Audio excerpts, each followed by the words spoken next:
Bienvenue tout le monde à un autre épisode de Chiller chez Boulet. C'est reparti. Je veux, avant de présenter mon invité, rappeler les petits messages habituels que tous les épisodes sont disponibles à partir de 18h les dimanches, si je me trompe pas.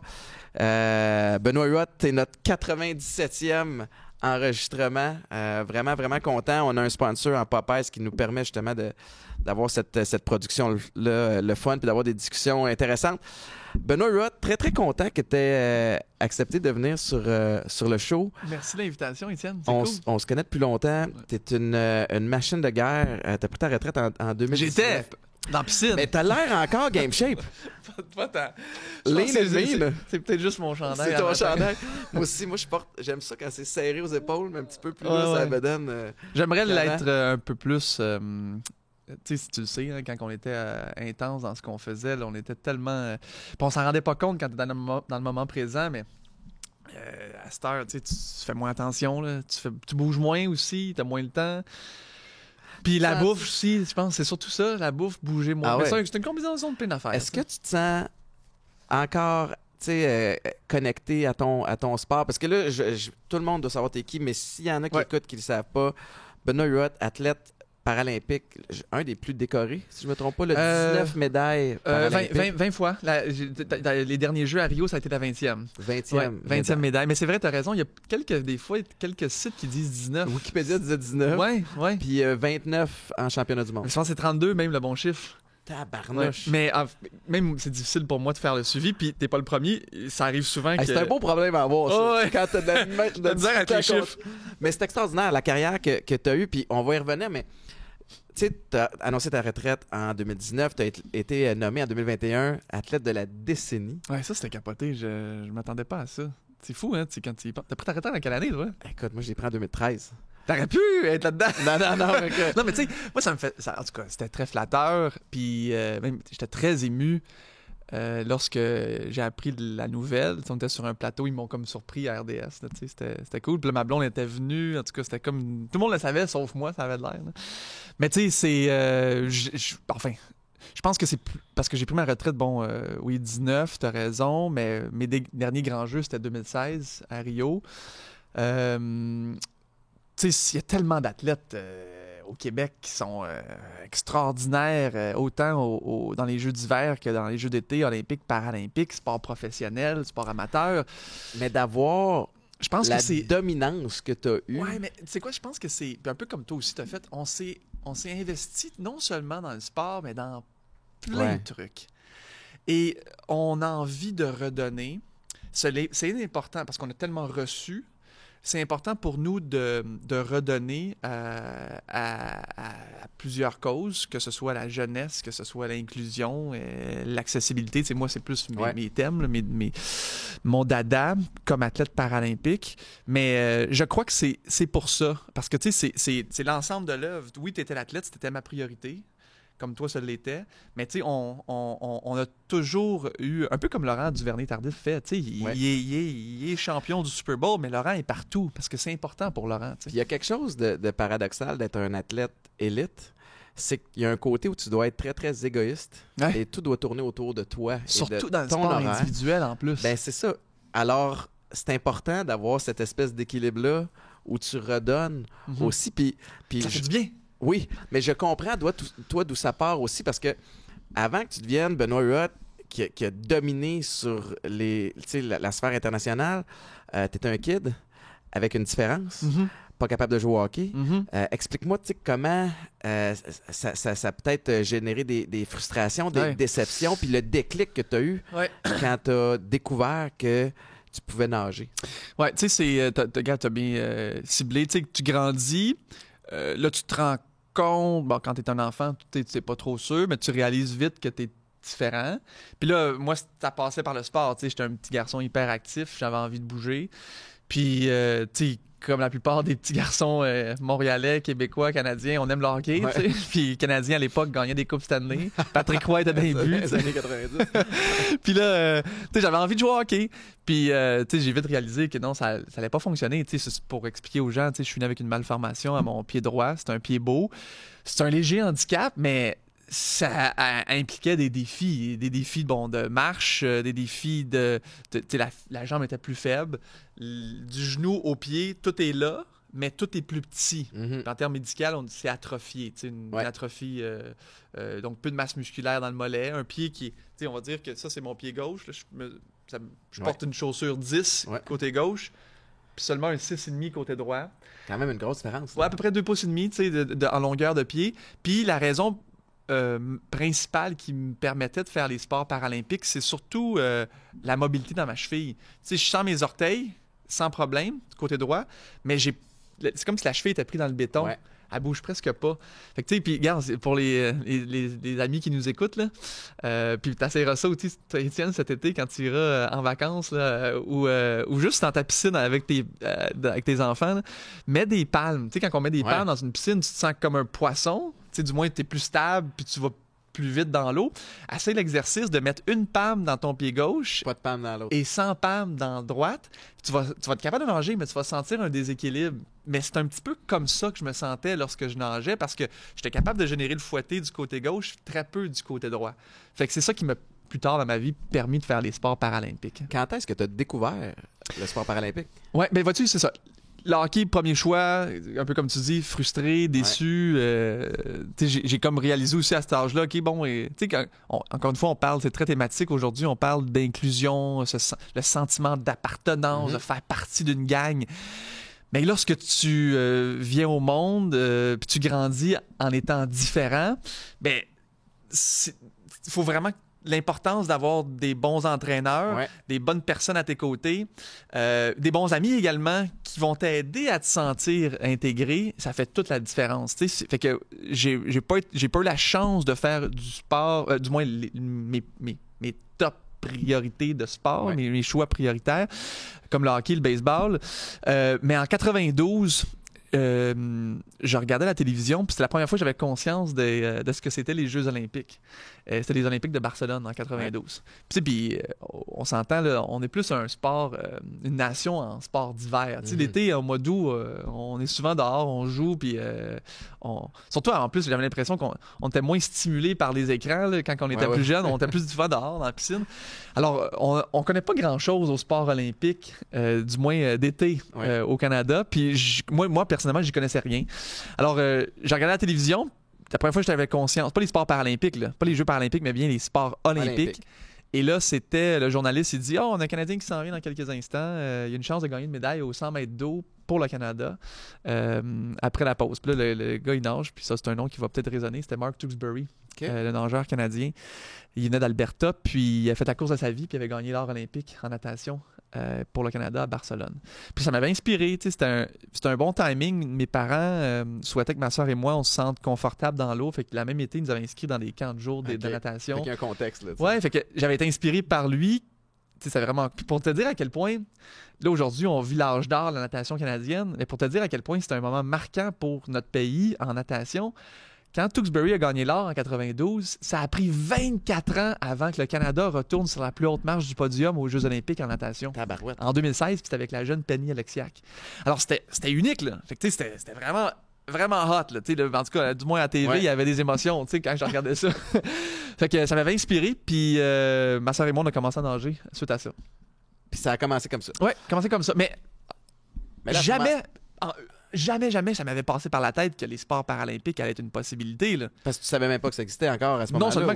Non seulement que je savais pas que ça existait, puis le peu qu'on connaissait, jamais que j'avais eu en tête, ou mes parents avaient eu l'idée de...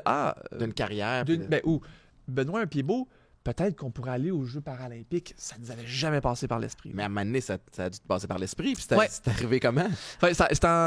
Donc, 5 ans plus tard, en 97...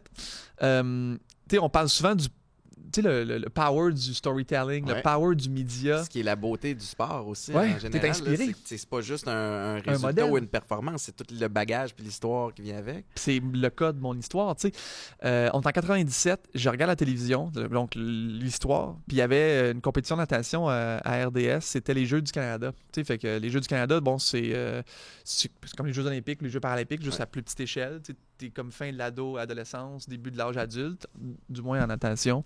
Puis là, le journaliste, il dit, avec un athlète du Québec, il dit, il s'appelait Philippe Gagnon, l'athlète. Il dit, Philippe, tu viens juste de participer aux Jeux du Canada, tu as remporté 7 médailles, tu as abaissé des records du monde, tu fais de la compétition avec des athlètes en situation de handicap. Et c'était la première fois, les Jeux avaient lieu à Brandon, au Manitoba, que les athlètes en situation de handicap étaient complètement intégrés au tableau des médailles puis au programme des Jeux du Canada en 97. Puis les Jeux ont lieu à tous les 4 ans, des années impaires, mais à tous les 4 ans. Et le journaliste, il pose la question à Philippe, que je ne connaissais pas. Moi, j'avais 13 ans, donc je n'étais pas à ce niveau-là. J'étais un jeune nageur régional, provincial, sans handicap. Là, je m'amusais là-dedans. Et il lui pose la question, il lui dit « Est-ce que tu peux nous expliquer c'est quoi ton handicap? » Et moi, je le voyais à la télévision, là, Philippe. Je le connaissais pas, mais je me posais la même question. Il avait de l'air tout à fait normal. Il avait pas l'air d'avoir un handicap. Et Philippe, il répond à la question, il dit « Ouais, moi, je suis né avec une malformation à mon pied. C'est un pied beau. » Hey! En une fraction de seconde, tu sais, comme toi, c'était Joe Montana ou je sais pas c'était qui, là. Là, il y a toute ton attention. Là. Ah oui, et c'était mon nouveau Patrick Roy, c'était Philippe Gagnon. Là. C'était la première fois de ma vie que je voyais quelqu'un qui avait certainement eu un cheminement similaire au mien. J'avais jamais rencontré, à l'âge de 13 ans, quelqu'un qui avait un pied beau comme moi. C'est puissant. Ah, tabarouette, ce moment-là. Nageur. J'étais nageur. L'as-tu rencontré? Ben oui. Ça a pris quelques années. Quelques temps, mais j'ai rencontré Philippe, puis comme un grand frère, comme un mentor, il m'a pris sous son aile, il m'a tout montré. Wow! Et ça a été vraiment, vraiment un privilège de le côtoyer. On a participé à nos premiers Jeux paralympiques ensemble à Sydney en 2000, et Phil a pris sa retraite jeune quand même, mais notre dernière compétition, c'était aux Jeux du Commonwealth à Manchester en 2002.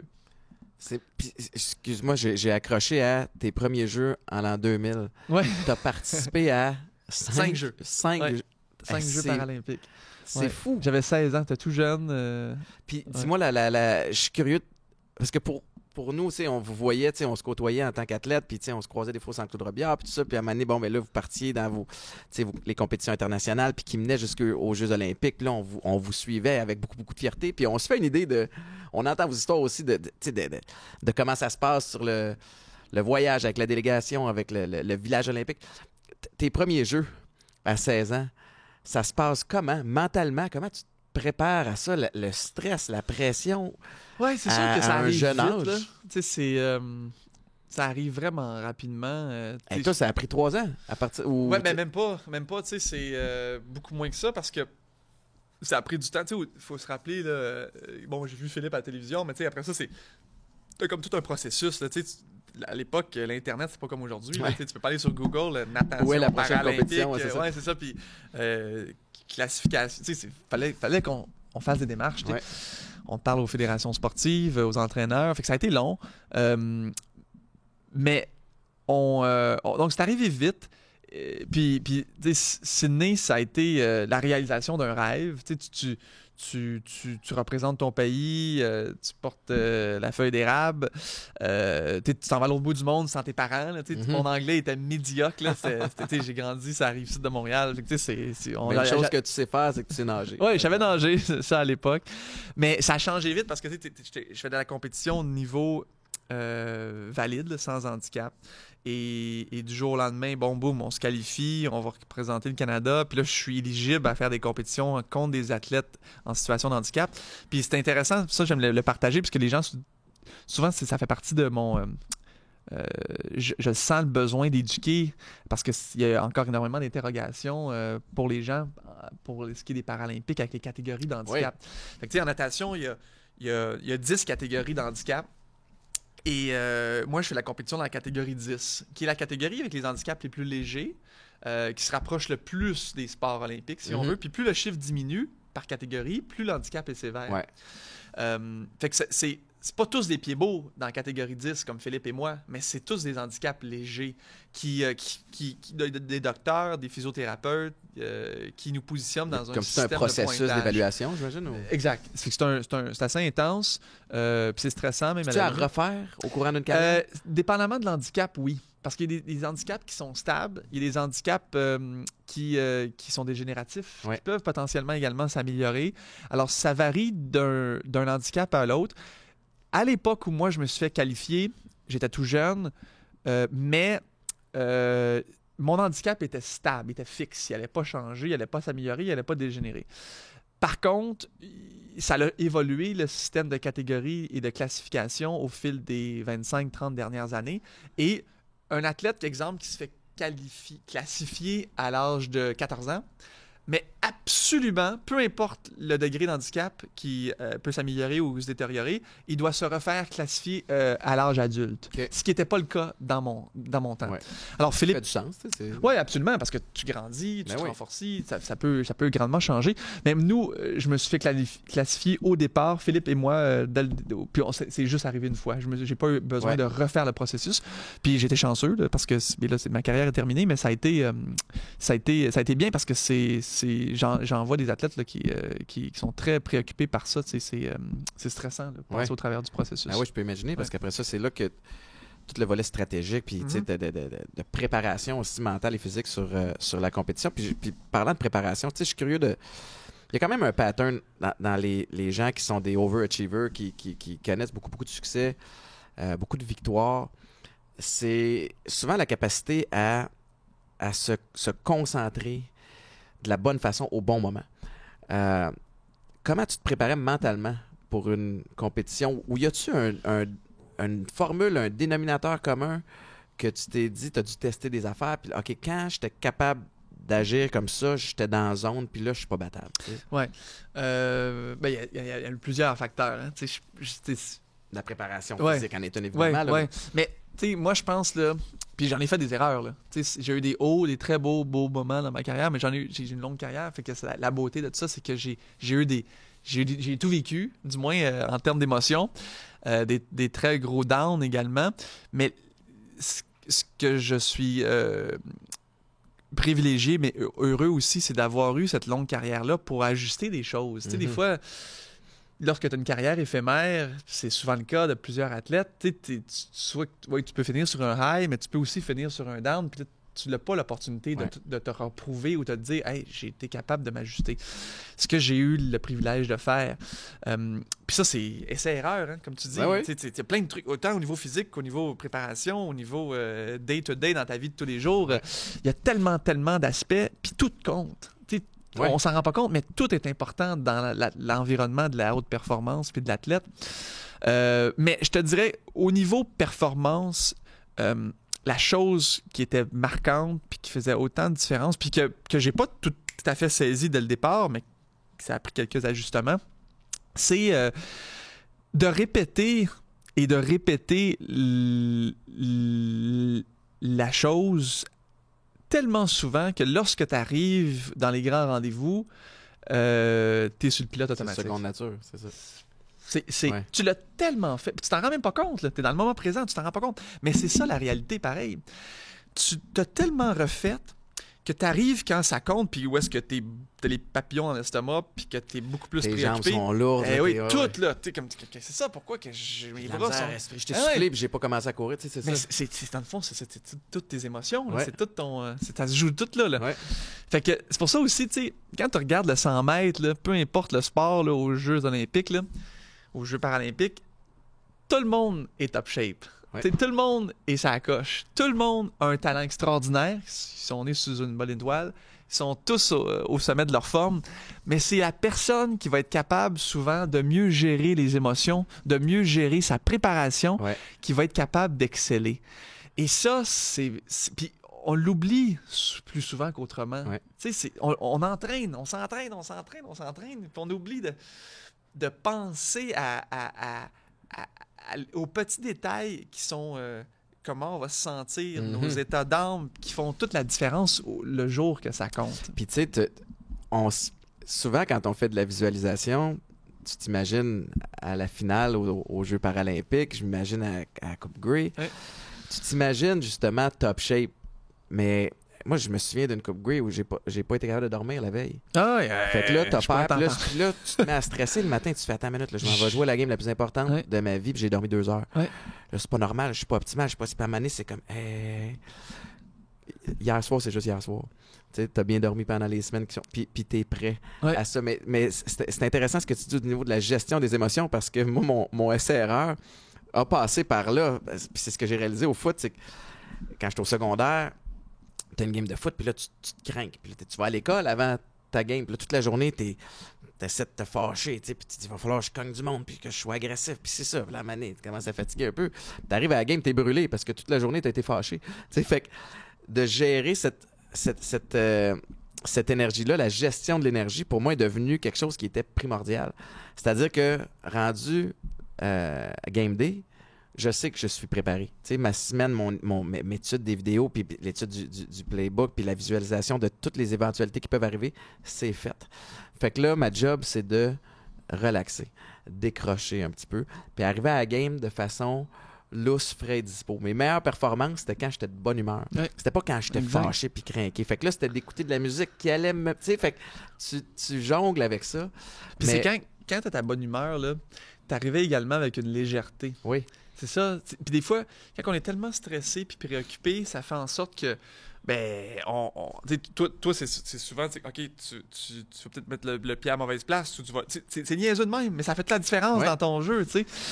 Mais ouais, c'est exactement ça. Puis revenir au sommeil, là, c'est débile parce que lorsque j'étais à Athènes, à mes deuxièmes Jeux, en 2004, les Jeux la natation durait 8 jours. Je me demande si j'ai dormi plus que 2 heures par nuit durant ces 8 jours-là. Ouais. Parce que mon cerveau, là, c'était constant. Ça spinait. Puis je pensais à la stratégie de course. Je pensais, OK, tel virage, mon dos à la brasse, comment je vais faire. Okay.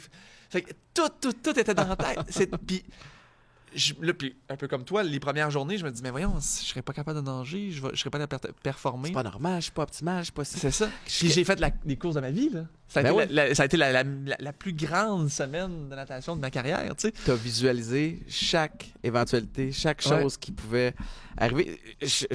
Balle courbe, je te lance là-dessus parce que je t'entends parler de natation, puis évidemment, un petit peu plus tôt, tu parlais que ton choix numéro 1, c'était le hockey. Choix numéro 2, baseball. T'as pas pu aller là-dedans.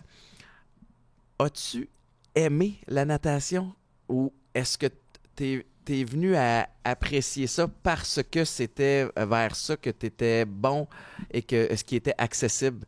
Tu sais, t'as-tu fini par tomber en amour avec ce sport-là? Oh oui, absolument.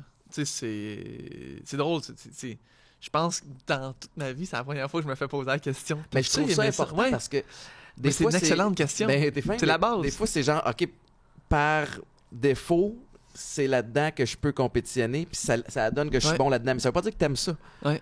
Mais non, c'est une excellente question. Mais oui, parce que, tu sais, là, je vous raconte ça fret net sec, là, tu sais, en termes de hockey, baseball, natation, mais non, j'ai adoré nager, tu sais. Puis même encore aujourd'hui, tu sais, je le fais beaucoup moins qu'avant, mais surtout l'été, là, ça en vient, puis là, on peut nager. J'aime nager dehors. Es-tu capable de nager juste pour le fun? Dehors. Oui. On va pas nager en dedans. Okay. Parce que j'ai trop regardé à fond de la piscine. Ouais. Là, j'aime nager au dehors, tu regardes le soleil, tu te fais bronzant. Ouais, il y a des distractions. Là. Ouais, c'est ça. Puis tu prends de l'air en même temps. Fait que t'as l'impression de faire une activité extérieure. À l'intérieur, c'est le fun. Là. Je l'ai fait toute ma vie, là, mais ça sent le chlore. Il manque d'oxygène. Mais oui, j'ai adoré nager. Tu as un sentiment...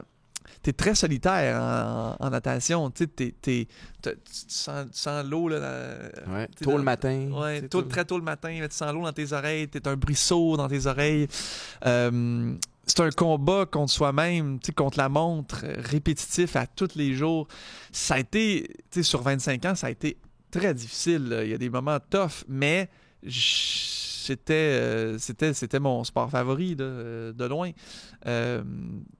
Mais c'est ça, c'est pas arrivé, parce que j'ai essayé plusieurs autres sports, mais c'est pas arrivé juste parce que c'est le seul qui fonctionnait. Non, c'est un melting pot de facteurs qui ont fait en sorte que j'ai aimé nager et que ça a fonctionné également dans la différence que j'avais. Annoncer ta retraite, l'annoncer, c'est une chose, mais la prendre pour vrai, ça a-tu été difficile? T'as-tu des remises en question?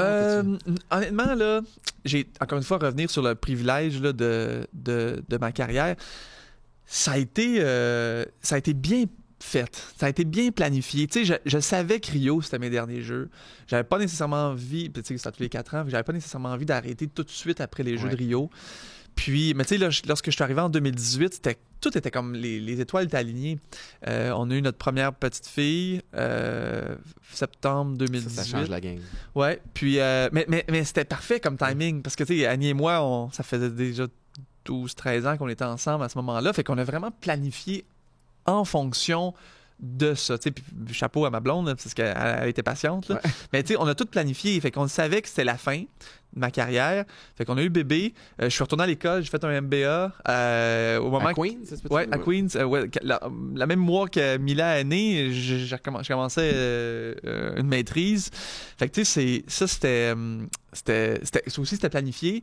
Puis, avec la Fédération de natation également, tu sais, je savais que 2018, ça allait être ma dernière saison, puis on avait identifié littéralement ensemble, tu sais, avec le comité paralympique, avec natation, avec notre gang à nous, bon, ça va être là, janvier 2019, la retraite va se prendre, tu sais, fait que ça, là, c'est un magnifique cadeau. C'est un privilège d'être capable de décider en tes propres termes.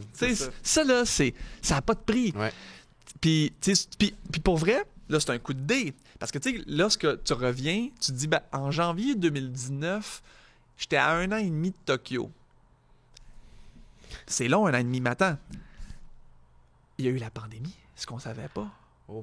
J'aurais jamais été capable. Non, ça aurait été un énorme défi. J'ai vu les nageuses passer au travers des défis du report des Jeux de Tokyo d'1 an. Mm-hmm. Donc, ça n'aurait pas été 1 an et demi, ça aurait été 2 ans et demi. C'est ça.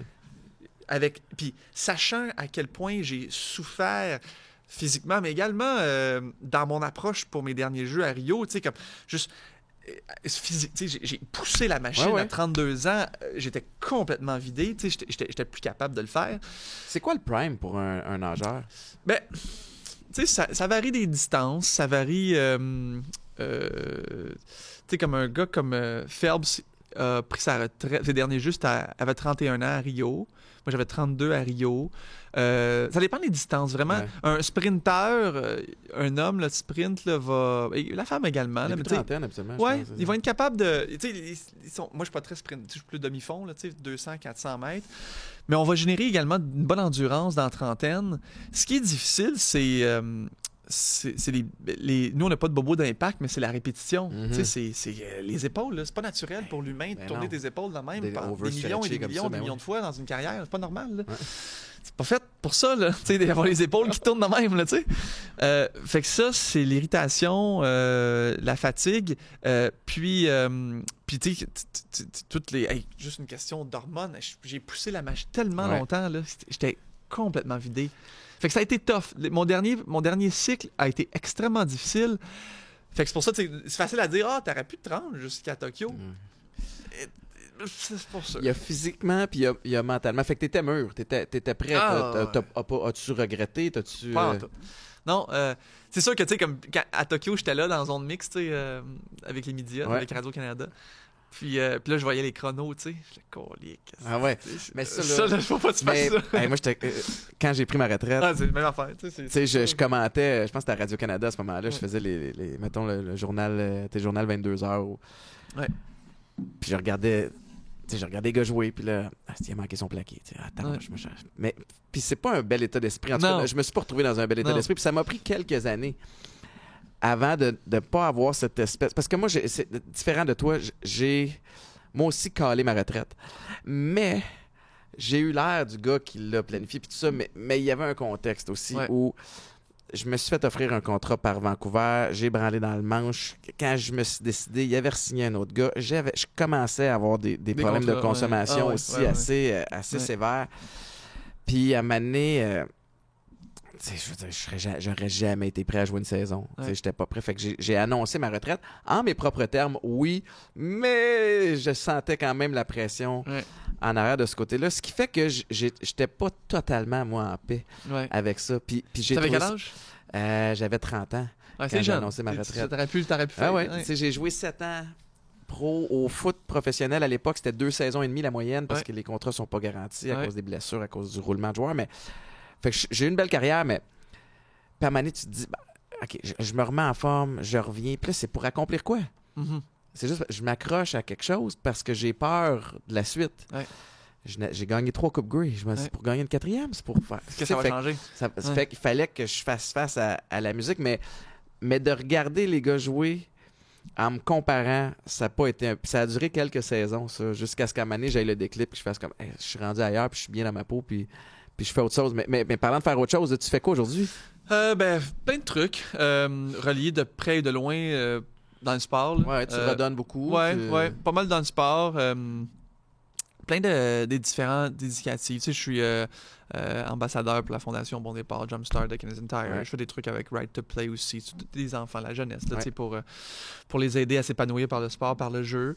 T'es conférencier aussi. Ouais, conférencier, un peu de médias. Tu sais, on était à Tokyo pour l'analyse de la natation. Là, on va sûrement être à Paris également. Tu sais, les championnats du monde, il y a plein des jeux du Commonwealth. Puis Paris, ça, les prochains jeux pour la natation avec Radio-Can. Par là, je m'occupe de ma famille. Cette année, là, on a vraiment décidé de passer un beau moment. Honnêtement, ça n'a pas de prix. Là. Même si des fois, dans le day-to-day, tu te dis « Oh, Colin, c'est pas facile là, avec des enfants, tu le sais. » là, mais on a eu notre 2e en août dernier.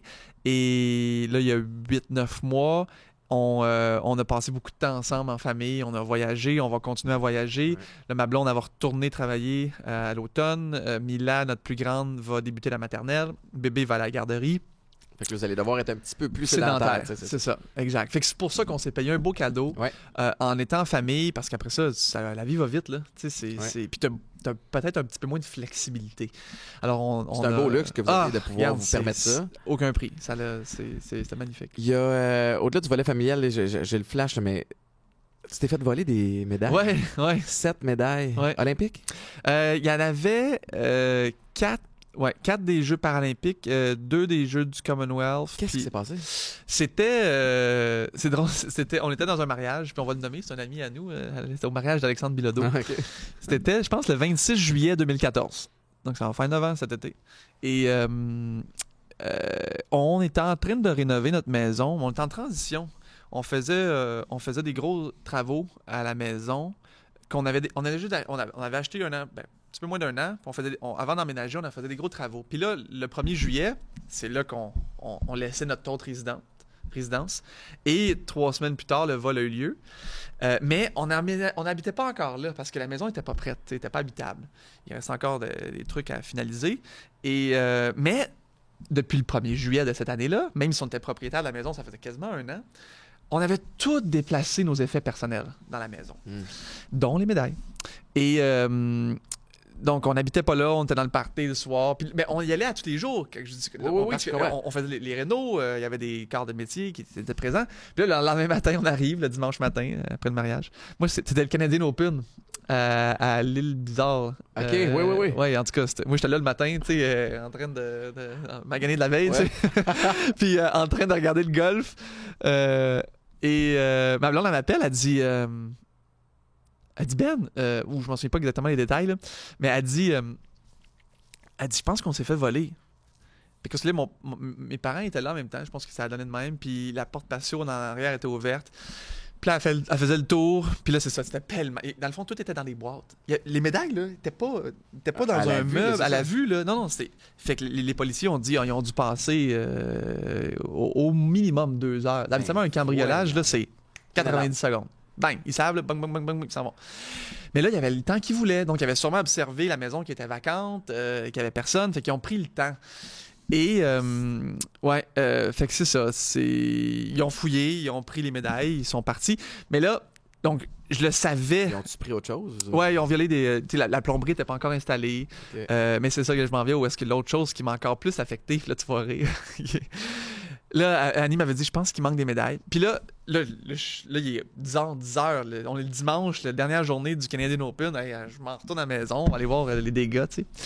Et là, je suis dans l'auto. Et là, ma blonde, là, tu as toutes les émotions, tu penses à tes affaires, tes médailles, la battante. Puis là, ma blonde, elle dit Ben, elle me rappelle, elle dit, je pense que tes cartes de hockey, elles sont plus là. C'est ça qui t'a... Je te jure, là, je commençais à pleurer dans l'auto. Ben non. Plus que les médailles. Pourquoi? Parce que c'est en une fraction de seconde, mon adolescence est disparue. Ouais. Je te le dis, là, Étienne, là, j'étais un collectionneur dans la vie. Aujourd'hui, c'est plus des cartes de hockey, c'est d'autres choses, mais j'étais un collectionneur, tu sais, fait que j'avais de l'âge de 12 ans jusqu'à 18 ans. Puis à partir de 18 ans, j'ai quasiment plus investi dans les cartes de hockey, mais j'ai conservé ma collection. Ben oui. Tu sais, des Mario Lemieux recrues, c'est vraiment des belles Ils ont affaires. tout pris? Il n'y a plus rien. Plus rien. Fait que ça m'a comme fait plus mal au cœur que les médailles, parce que même si la médaille, c'est irremplaçable, c'est comme... Sauf que c'est comme si c'était toute mon adolescence. C'est pas tes seules médailles. Je veux pas minimiser non plus. C'est pas tes seules médailles. C'est plate, puis ça représente... Chaque médaille représente quelque chose de différent, mais... Ouais. Mais tu l'as ciblé. C'est comme... tu sais, je sais pas, moi, tu sais, c'est comme toi, là, t'as un symbole pour toi, là, on va dire ta bague, la Coupe Grey, mais tu sais, t'as peut-être d'autres choses dans ta vie qui sont plus chères que ce symbole-là, tu sais, fait que le titre de champion de la Coupe Grey, personne ne va te l'enlever. Tu vas être champion de la Coupe Grey toute ta vie, tu sais. Je vais être champion paralympique toute ma vie.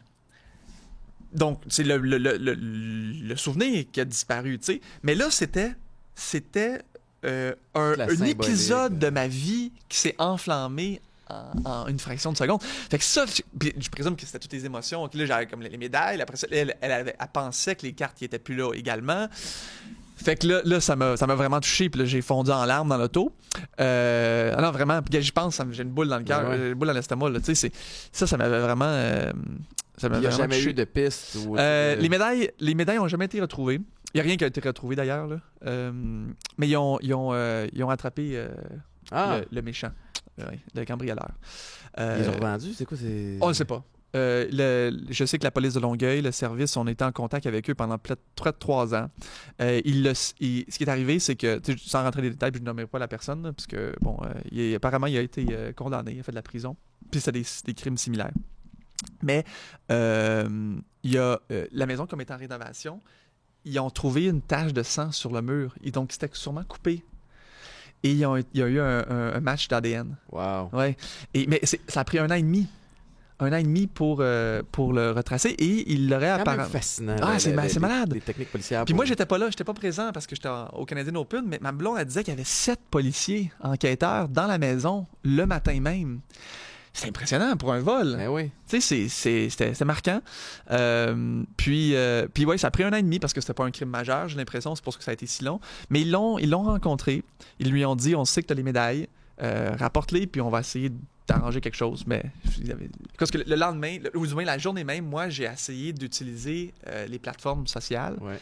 Puis je pense que même toi, tu étais le premier, tu avais retweeté, Ouais. t'avais quelque chose. Pour essayer d'avoir la communauté, Ben oui. peut-être que s'ils voient une médaille sur parce Kijiji ou sur eBay. Qu'est-ce que tu fais avec une médaille qui n'a pas ton nom, tu comprends?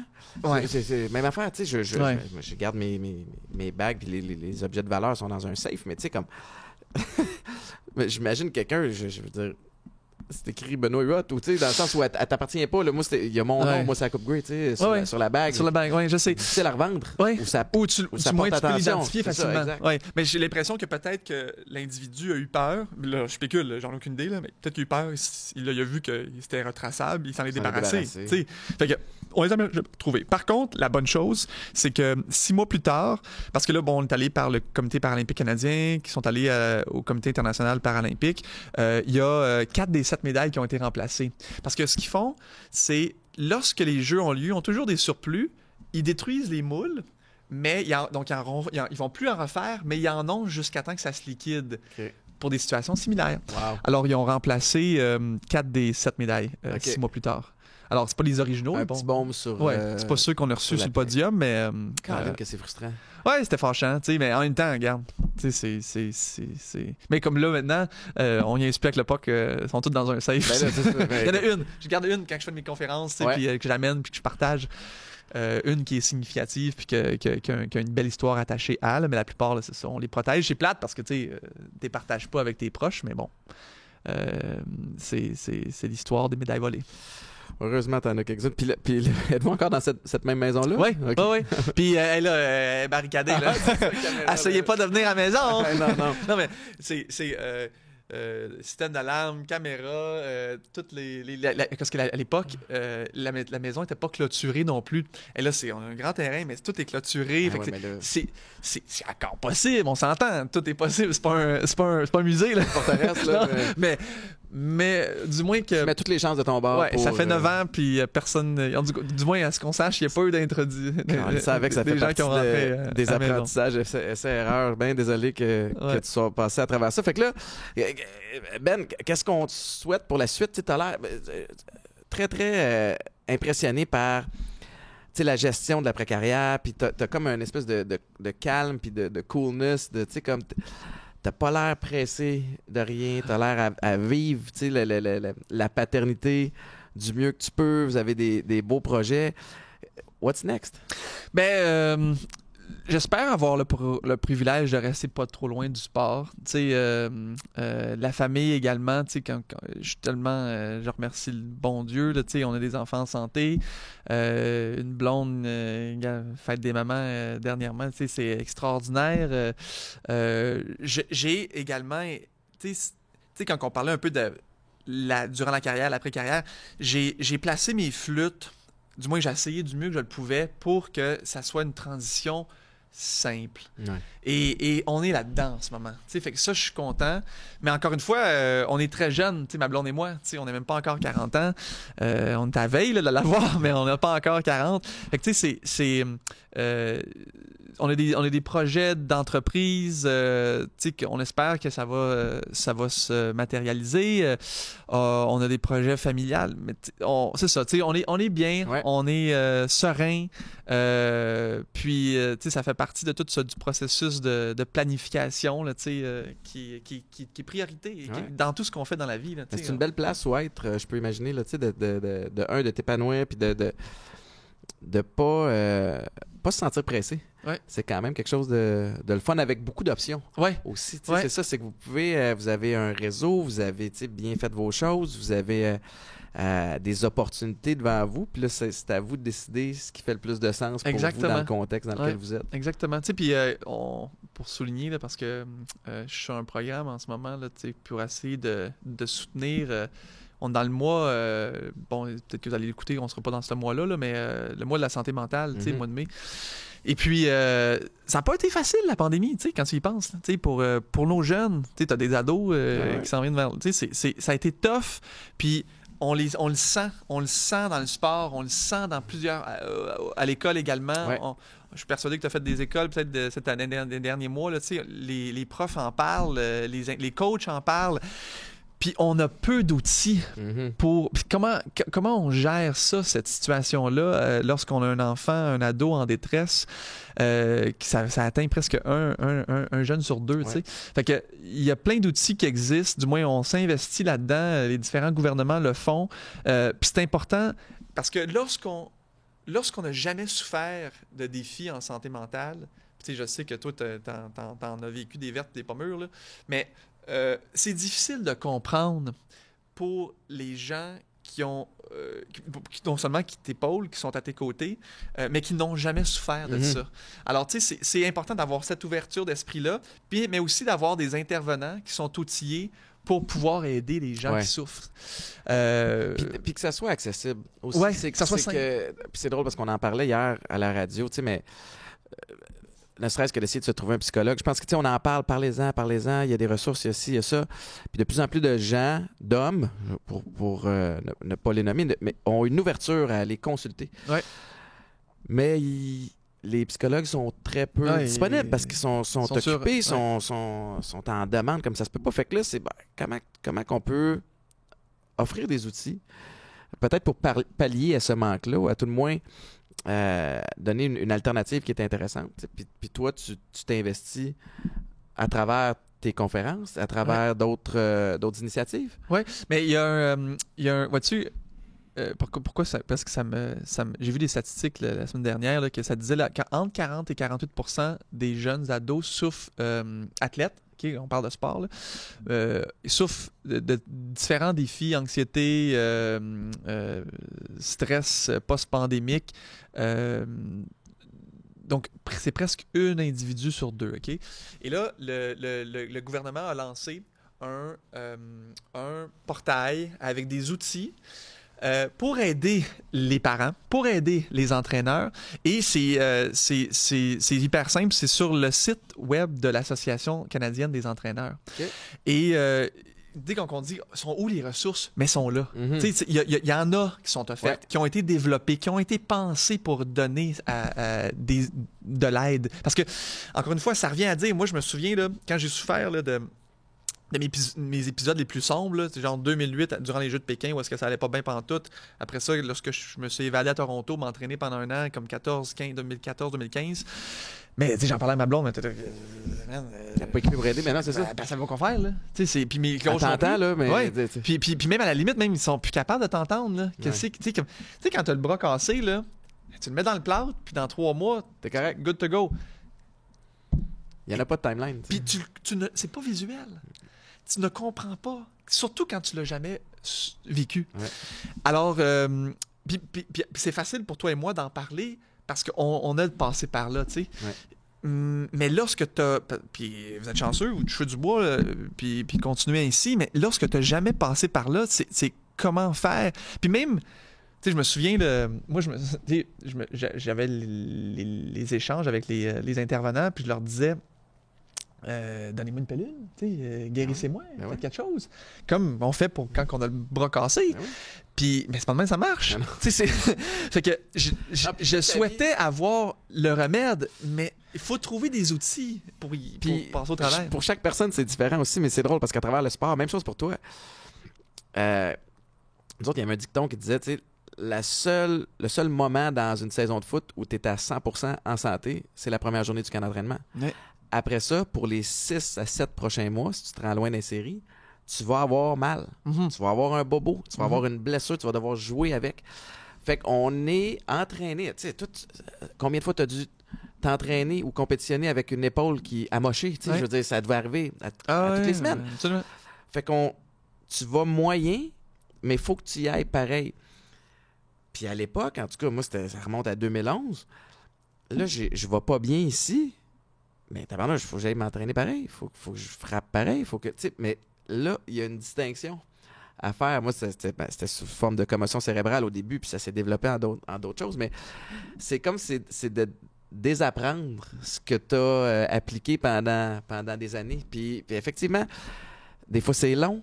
C'est dur de ne pas avoir, quand tu es habitué à travers le sport, d'avoir une stratégie, d'avoir un plan de match, puis d'avoir un timeline. Exact. Là, c'est-tu 2 semaines? Je sais pas. Ouais. C'est-tu un mois? Fais juste me le dire. Ouais. Mais on le sait pas. On le sait pas. Ça, c'est tough. C'est tough. C'est tough de faire ça. Mais t'es bon d'en parler. Oui, puis d'accepter... Tu sais, moi, je me souviens de ce qui a été le... On a-tu encore 2 minutes? Ben oui, prends ton temps. Ben oui, je te raconte l'histoire. C'était drôle.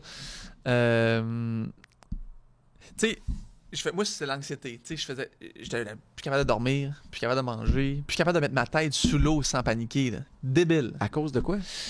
J'avais une contre-performance, j'avais perdu mes repères, perdu ma confiance, puis ça avait comme ça créé cette boule d'émotions là. J'avais jamais souffert de ça, j'avais jamais vécu ça. Ouais.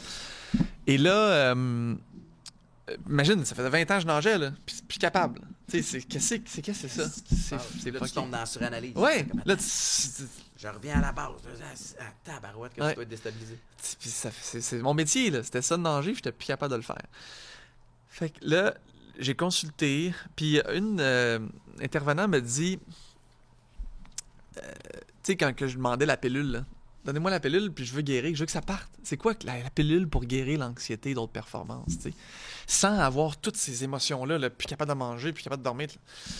Et la personne avait dit, ça va jamais partir. Tu vas toujours l'avoir. C'est en toi. Mais là, elle me fait une image. Puis regardez, je vais faire l'image, OK?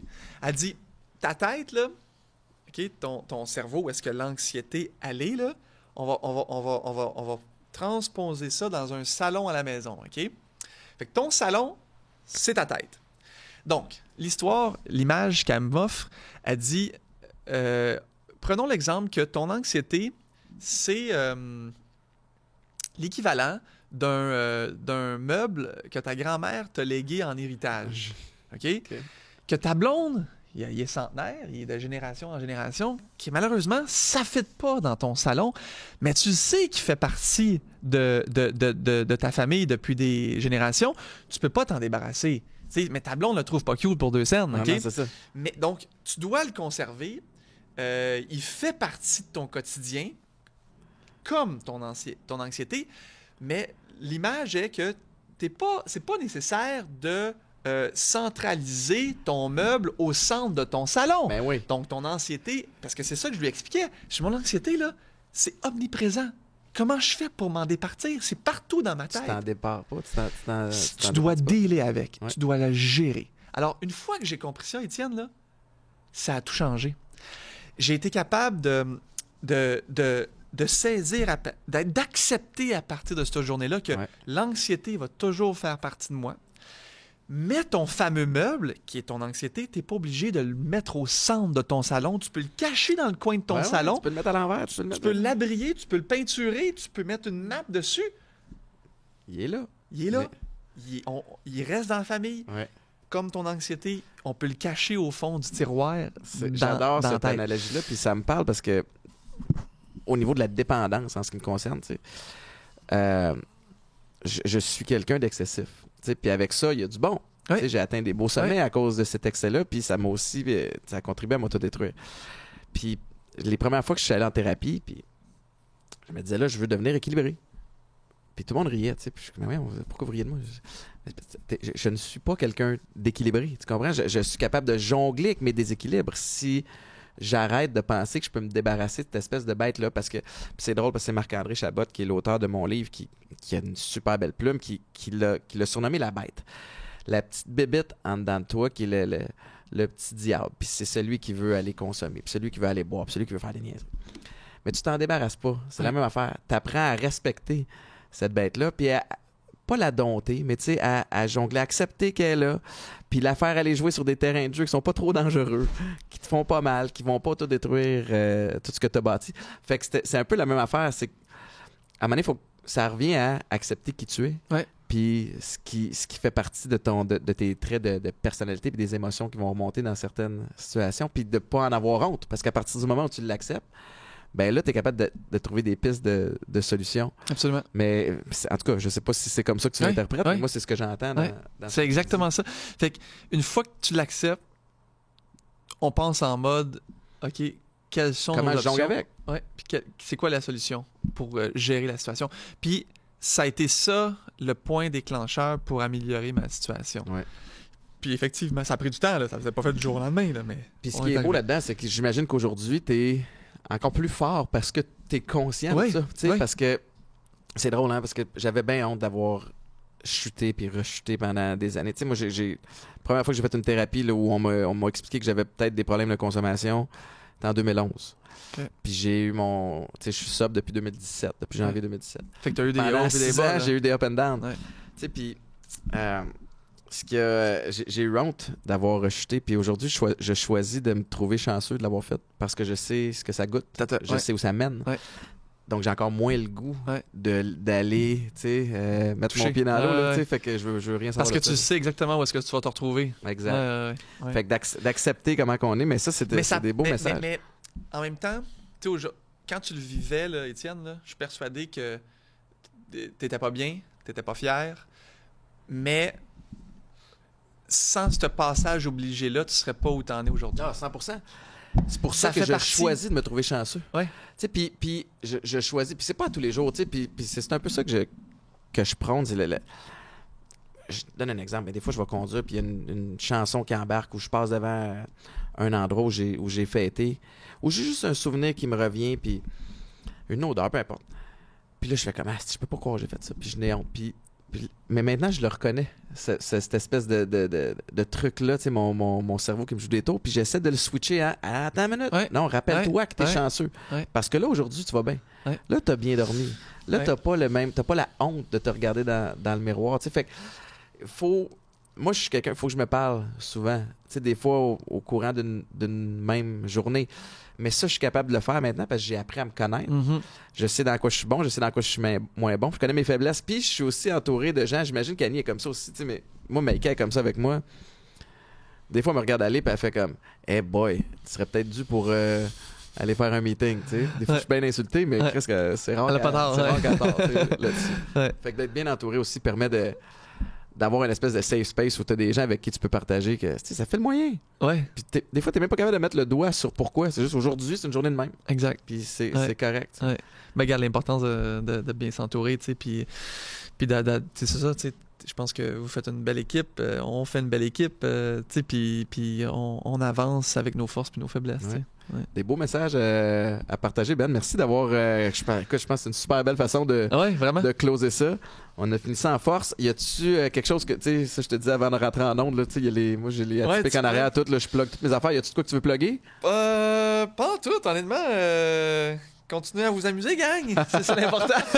Non, pas grand-chose à plugger, outre le fait que on est vraiment bien, puis on est content il y a la santé avant tout. Voilà. Good.